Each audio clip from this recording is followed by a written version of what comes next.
লাউ তো সবাই খায়, কিন্তু এই রেসিপিটা আপনি একবার বানিয়ে খেলে আপনিও কিন্তু এই খোসা জমিয়ে রাখবেন। Hi guys, welcome back to my YouTube channel রাখির রান্নাঘর। আমি রাখি তো আবার নিয়ে চলে এলাম আপনাদের জন্য নতুন একটা রেসিপি। নানা ধরনের রেসিপি দেখার জন্য চ্যানেলটা অবশ্যই সাবস্ক্রাইব করে নেবেন। ভিডিওটা ভালো লেগে থাকলে লাইক কমেন্ট শেয়ার করবেন। তো আজকের রেসিপি শুরু করা যাক।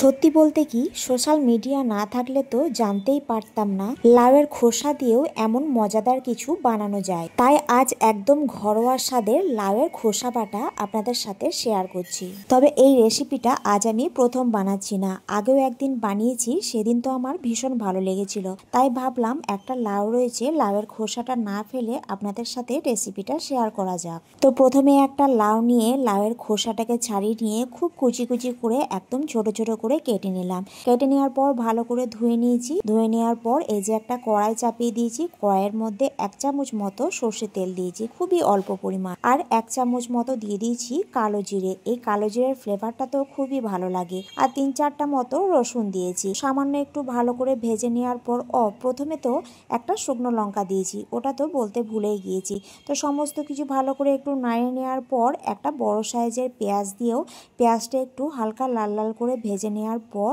এই যে কুচিয়ে রাখা লাউয়ের খোসাটা দিয়ে দিয়েছি। এটাকেও বেশ খানিকক্ষণ ধরে নাড়াচাড়া করে নেবো, যতক্ষণ না একটা লাউয়ের খোসা থেকে জল ঢুকিয়ে যায়, একদম ঝরঝরে করে নেবো।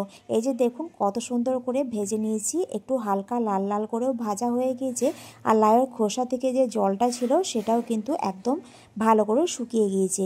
আর সমস্ত কিছু তুলে নিয়েছি। আর এদিকে একটা শিলনোড়া নিয়ে নিয়েছি বাটার জন্য। এটা মিক্সি থেকে শিলনোড়াতে বাটলে কিন্তু সব থেকে ভালো টেস্ট হবে। তো আপনারা চাইলে শিলনোড়া বাদে মিক্সির মধ্যেও পেস্ট করে নিতে পারেন। তো আমি শিলনোড়াতে দিয়ে এটাকে ভালো করে বেটে নিচ্ছি।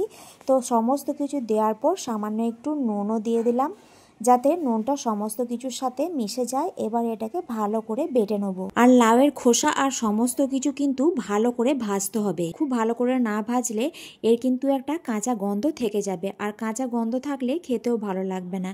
আর এই যে কালো জিরেটা দিয়েছি, এই বাটার সময় কিন্তু কালো জিরের গন্ধটা কিন্তু দারুণ লাগে। এই সমস্ত কিছু একবারে মসৃণ করে বাটতে হবে এমন নয়। তো দেখুন আমি সমস্ত কিছু ভালো করে কিন্তু আমার বাটা হয়ে গিয়েছে। এবার শিলনোড়া থেকে তুলে নিচ্ছি। এবার এর স্বাদ আরো বাড়ানোর জন্য একটু কাঁচা সর্ষে তেল ছড়িয়ে দিচ্ছি, তাহলে কিন্তু দুর্দান্ত লাগবে। একটা কাঁচা লঙ্কাও উপরে দিয়ে দিলাম। ব্যাস তৈরি হয়ে গেল লাউয়ের খোসা বাটা।